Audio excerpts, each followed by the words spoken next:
नमस्कार, आप सभी का मैं स्वागत करता हूँ एक कोशिश हमारे साथ में। सबसे पहले तो मैं आप लोगों को इस होली के पावन अवसर पर सभी को ढेरों शुभकामनाएं देता हूँ और आशा करता हूँ कि आप लोग आने वाले साल में बहुत ही बढ़िया रिजल्ट देने वाले हैं।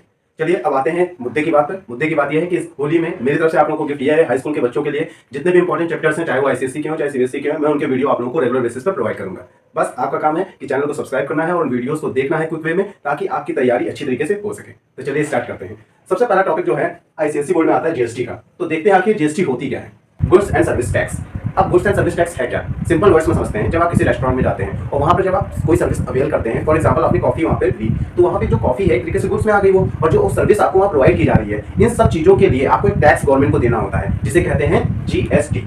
ठीक है, इतना क्लियर होगा आपको। अब ये जीएसटी जो हम देते हैं, जो टैक्स गवर्नमेंट को दे रहे हैं, आखिर ऐसा क्यों ये टैक्स हम गवर्नमेंट को दे रहे हैं? इसलिए दे रहे हैं, ये टैक्स हम देते हैं सर्विस जो प्रोवाइड की जा रही है उसलिए हम दे रहे हैं। और दूसरी चीज, जो हम टैक्स देते हैं, ये टैक्स इधर उधर नहीं जाता है, ये टैक्स हमें ही कहीं ना कहीं रिटर्न होकर मिलता है। फॉर एग्जांपल रोड्स का जो इंफ्रास्ट्रक्चर होता है उन सब में यूज हो जाता है, हमारी जो मिलिट्री है उन सबके जो वेपन्स हैं उन सब में इसका यूज हो सकता है। तो ये जितने भी हमारा जो टैक्स जाता है वो कहीं गवर्नमेंट के खाते में नहीं जाता है, हम ये कह सकते हैं कि ये ज्यादा टैक्स हमारे पास ही वापस आ जाता है। तो ये भी एक अच्छी चीज है। तो अब देखते हैं नेक्स्ट टाइप की चीज क्या आती है। जीएसटी कितने टाइप्स की होती है? जनरली 3 टाइप्स की जीएसटी की हम बात करेंगे। जो पहली है वो एसजीएसटी, दूसरी सीजीएसटी और तीसरी आईजीएसटी। अब एसजीएसटी मींस स्टेट जीएसटी, मतलब स्टेट को जो हमें टैक्स देना होगा वो स्टेट जीएसटी कहलाती है। अब सेंट्रल गवर्नमेंट को जो टैक्स जाता है उसे सीजीएसटी कहते हैं। इंटीग्रेटेड जीएसटी आईजीएसटी होती है, वो इंटीग्रेटेड जीएसटी होती है। इट मींस इसके अंदर आपकी ये दोनों जीएसटी आ जाती हैं अपने आप ही। इंटीग्रेटेड जीएसटी में जब आपको निकालना रहता है तो उसमें आपको स्टेट जीएसटी और सेंट्रल जीएसटी अलग अलग नहीं निकालना होता, क्योंकि ये आईजीएसटी के अंदर ही इन्वॉल्व रहती हैं। तो इस तरीके से हम कह सकते हैं जब भी हमें आईजीएसटी निकालना होगा तो हमें केवल एक जीएसटी निकालना होगा जो कि आईजीएसटी के अंदर निकलेगा। बट जब एसजीएसटी निकालना होगा, सीजीएसटी निकालना होगा, तो हमें अलग अलग केसेस निकालने पड़ेंगे। अब देखते हैं सेल्स क्या होती है। सेल्स में भी 2 टाइप की सेल्स हैं जो आपको मिलेंगी। कैसी? एक होती है इंट्रा स्टेट और एक होती है इंटर स्टेट। इंट्रा स्टेट ऐसे समझते हैं, फॉर एग्जांपल हम यूपी के लखनऊ में रह रहे हैं। अब लखनऊ से अगर मैं कोई चीज यहाँ मैन्युफैक्चर कर रहा हूँ, फैक्ट्री है यहाँ पे, कोई चीज को मैं मैन्युफैक्चरिंग कर रहा हूँ यहाँ पर, अब उस चीज को अगर मैं बाराबंकी में सेल करता हूँ तो ये तरीके से हो गई इंट्रा स्टेट। क्योंकि क्या हुआ, हमने राज्य तो चेंज किया नहीं, स्टेट तो हमारा सेम रह गया। ठीक है, तो ऐसी सिचुएशन में हमारा एक ऐसा सेल होता है इंटर स्टेट होता है। बट इंटर स्टेट क्या होता है? इंटर स्टेट में आपका होता है कि जो स्टेट है वो चेंज हो जाता है। अब सपोज मैं यूपी में लखनऊ में रह रहा था, बट यहाँ की जो मैन्युफैक्चरिंग कंपनी थी जो भी सामान बना रही थी उसको वो सेल कर रही थी कहाँ पे? दिल्ली में। तो ऐसी सिचुएशन में क्या हुआ, स्टेट चेंज हो गया। दैट्स व्हाई ये किसके अंदर आ गया? इंटर स्टेट के अंदर आ गया। और जब इंटर स्टेट के अंतर्गत आ जाएगा तो इसमें हम लोग लगाते हैं आईजीएसटी। अब आईजीएसटी अगर यहाँ लगता है तो इंटर स्टेट में कौन लगेगा? यहाँ पे स्टेट जीएसटी लगेगा और सेंट्रल जीएसटी लगेगा। इतनी बात क्लियर है? मोस्ट इंपॉर्टेंट चीज जो आपको हमेशा याद रखनी है कि जो भी हमारी जीएसटी होती है वो हमेशा हमारी किसमें निकलती है? सेलिंग प्राइस में निकलती है। तो जीएसटी जब भी हम कैलकुलेट करेंगे किस पे कैलकुलेट करेंगे? सेलिंग प्राइस पर।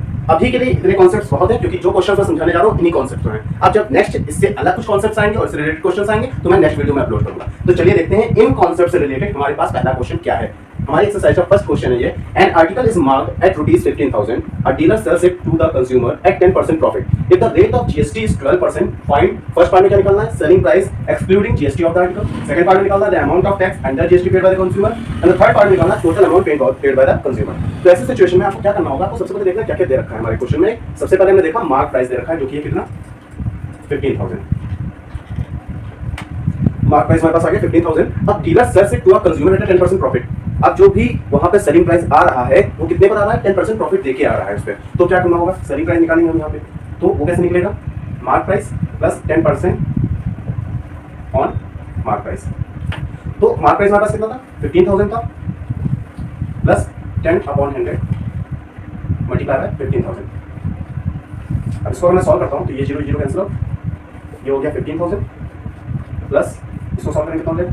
1500। और इन दोनों में सॉल्व करेंगे कितना हो जाएगा? 0 0 5 6 1। तो 16,500 जो हमारे पास आया वो क्या है? सेलिंग प्राइस आया है। और पहले पार्ट में हमें क्या निकालना था? Selling price of the article. तो पहला पार्ट हमने कितने आसानी से निकाल लिया। अभी मैंने आपको बताया था कि एक बहुत इंपॉर्टेंट पार्ट मैंने बताया था कि जब भी जीएसटी कैलकुलेट होती है किस पे कैलकुलेट होती है? जी हाँ, सेलिंग प्राइस पे। तो अब हमारे पास सेलिंग प्राइस तो आ चुका है। तो जब सेलिंग प्राइस आया क्या हम जीएसटी निकाल सकते हैं? The amount of tax paid, वही चीज टैक्स ही तो निकालना है। जीएसटी क्या है? टैक्स ही तो है। तो टैक्स जब निकालना है तो उसको कैसे निकाला जाएगा? कितना कह रहा है वो? 12% का लग रहा है। तो 12% किस पे लग रहा है? सेलिंग प्राइस को लगेगा। तो 12% ऑफ सेलिंग प्राइस निकाल दीजिए, उससे आपका क्या निकल आएगा? टैक्स निकल आएगा, जो पूछ रहा है the amount of tax under GST paid by the consumer. तो चलिए स्टार्ट करते हैं। 12% means 12/100, of means multiply. Selling price कितना निकला था? 16,500। 0 0 कैंसिल हो। अब 165 को 12 से मल्टीप्लाई कर लेते हैं। यार फॉर्मेट करके देख लेते हैं। 165 मल्टीप्लाई बाय 5 2 10 13 3 5 6 1 0 8 9 1। तो यहाँ पर हमारे पास निकल के कितना आ गया? 1980 जो हमारे पास निकल गया है वो क्या निकल गया है? टैक्स निकल के आया है जो कि जीएसटी है। जो जीएसटी का अमाउंट है। अब हमसे पूछा है total amount paid by the consumer, third part में हमसे पूछा है टोटल अमाउंट। तो टोटल मींस क्या, तो सारे जितने अमाउंट आए उनको प्लस कर देंगे। तो total amount will be, total amount is equal to, total amount हमारे पास कितना हो जाएगा, हमारे पास एक अमाउंट है 16,500, 16,500, दूसरा अमाउंट कौन सा है 1,950, इन दोनों का वापस में ऐड करके टोटल अमाउंट आ जाएगा 0, 8, 14, 8, 1।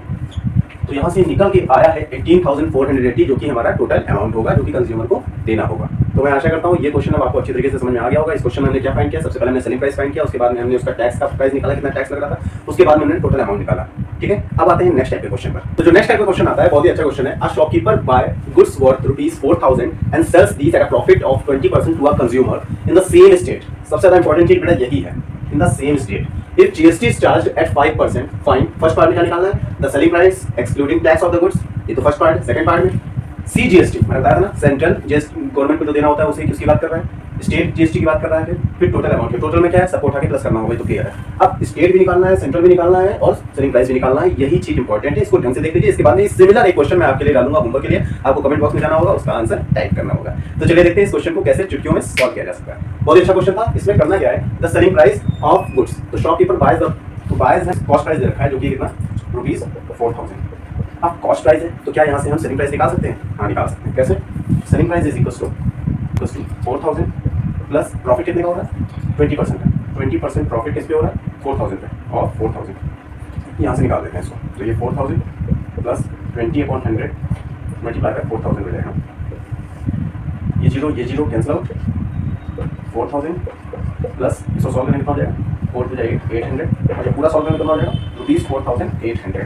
तो ये हमारा सेलिंग प्राइस निकल कर आ गया, जो कि पहले पार्ट में हमसे पूछ रहा था। अब सेकंड पार्ट में क्या पूछ रहा है, सीजीएसटी, और थर्ड पार्ट में पूछ रहा है एसजीएसटी। ये बहुत इंपॉर्टेंट चीज है, आपको ध्यान रखना होगा। जितनी भी जीएसटी आपके क्वेश्चन में दे रखी होगी ये दोनों इक्वली डिवाइड हो जाती है, और हमारे पास सीजीएसटी और एसजीएसटी उसी की हेल्प से निकलता है। इट मींस जितना आपका सीजीएसटी आ रहा होगा उतना ही आपका एसजीएसटी भी हो जाएगा, या फिर वाइस वर्सा मैं कहूं जितना आपका एसजीएसटी आ रहा होगा उतना ही आपका सीजीएसटी हो जाएगा। क्योंकि ऐसे सिचुएशन में क्या होता है, जितना भी आपका जीएसटी दे रखा होता है, जैसे इस क्वेश्चन में 5% जीएसटी दे रखा है और ये विद इन द स्टेट चल रहा है, इट मींस स्टेट हमारा चेंज नहीं हुआ है। अगर हम यूपी में है तो यूपी में ही अपनी सेलिंग चल रही है, तो ऐसे सिचुएशन में हमारे पास जो लगेगा वो सीजीएसटी और एसजीएसटी का जो टैक्स होगा, जो हमारा 5% जो जीएसटी दे रखा है वो हाफ हाफ लगता है। इट मींस 5%, क्योंकि आप यहाँ पर नोट कर लीजिएगा, इंपॉर्टेंट है कि इन द सेम स्टेट हो रहा है, इन द सेम स्टेट। तो ऐसी सिचुएशन में हमारे पास जो जीएसटी है 5% वो डिवाइड हो जाएगी हाफ, 2.5% इधर हो जाएगी और 2.5% इधर हो जाएगी। ये हो जाएगी हमारी किसके लिए, ये हो जाएगी हमारी सीजीएसटी हो जाएगी, और ये हमारी हो जाएगी एसजीएसटी हो जाएगी। अब किसी को हम निकाल लेंगे, दूसरी वैल्यू अपने आप सेम हो जाएगी। क्या करना होगा, ये जो निकलेगा वो हमारा सेलिंग प्राइस में निकलेगा। तो जैसे मैं करता हूँ सीजीएसटी का मैं निकालता हूँ, सीजीएसटी इज इक्वल टू, तो 2.5% में किसका निकालूंगा बताइए, 2.5% में निकालूंगा सेलिंग प्राइस का, 2.5% ऑफ 4,800। तो सॉल्व करते हैं, 2.5/100 मल्टीप्लाई बाय 4,800। अब यहाँ से क्या होगा, ये डेसिमल हटाना हटा दीजिए, मुझे जीरो कैंसिल कर दीजिए, तो हमारे पास कितना बचा 48 मल्टीप्लाई बाय 2.5। इसको हम सॉल्व कर लेते हैं, 48 25 डेसिमल में बात लगा दूंगा, जो मैंने आपको ट्रिक समझाई थी उसी ट्रिक का यूज करेंगे मल्टीप्लिकेशन। देखिए कैसे, 8 या लिटर याद है ना, उसी का यूज करेंगे। 8 5 जा 40, 4 हमारे पास कैरी हो गया था, फिर मैंने आपको कहा था क्रॉस का यूज करेगा, 8 2 जा 16 और 4 5 जा 20, तो 16 + 20 36, 36 में यहाँ 4 ऐड हो गया, कितना हो गया 40, और यहाँ पहुंचा होगा 4, 4 2 जा 8, 8 में 4 प्लस कर देंगे 12, क्योंकि यहाँ डेसिमल 8 डिजिट पार्ट था तो मैं यहाँ भी डेसिमल लगा दूंगा, तो मेरे पास कितना आ गया, मेरे पास आ गया 120 रुपीज, जो कि सीजीएसटी है। अब ये 120 सीजीएसटी है, तो यही वैल्यू एसजीएसटी में भी आएगी। अब देखिए कितना आसान हो गया मेरे लिए, दोनों वैल्यू सेम हो गई, हम 3 आंसर हमने यहाँ आसानी से निकाल दिए हैं। पहला हमने निकाल लिया कि सेलिंग प्राइस कितना होगा, दूसरा हमने निकाल लिया कि सीजीएसटी कितना होगा, तीसरा हमने निकाल लिया एसजीएसटी कितना होगा, जो कि 120 रुपीज है। अब टोटल अमाउंट की बात कर रहा है, तो टोटल अमाउंट आपको पता है क्या करना होता है, बाकी सारी वैल्यूज को ऐड करना है। आपके पास पहली वैल्यू कितनी थी ₹4,800, दूसरी वैल्यू कितनी थी ₹120, ₹120, थर्ड वैल्यू कितनी थी ₹120, उठा के ऐड कर दीजिए सब, 0 2 2 2 + 4 10 5, तो हमारे पास फाइनल आंसर कितना आ गया ₹5,040। ये टोटल अमाउंट हो गया। इस तरीके से हम इस पूरे क्वेश्चन को, जो देखने में बहुत ही डेंजरस लग रहा था, बहुत ही फॉलो लग रहा था, क्वेश्चन वाले चुटकियों में सॉल्व हो गया। आशा करता हूँ आपको ये कॉन्सेप्ट आज के अच्छे लगे होंगे, ये वीडियो अच्छा लगा होगा। इसको लाइक शेयर सब्सक्राइब जरूर करिएगा। अब आते हैं होमवर्क पर। होमवर्क जो मैं डालने जा रहा हूँ, जो इसमें आपके सामने क्वेश्चन आने वाला है, उस क्वेश्चन को तुरंत जाइए सॉल्व करिए, अपने प्रैक्टिस में चेक करिए कि आप कॉन्सेप्ट समझ में आए हैं कि नहीं। और नेक्स्ट वीडियो मिलते हैं, इस वीडियो को एंड करते हैं। जय हिंद, जय भारत।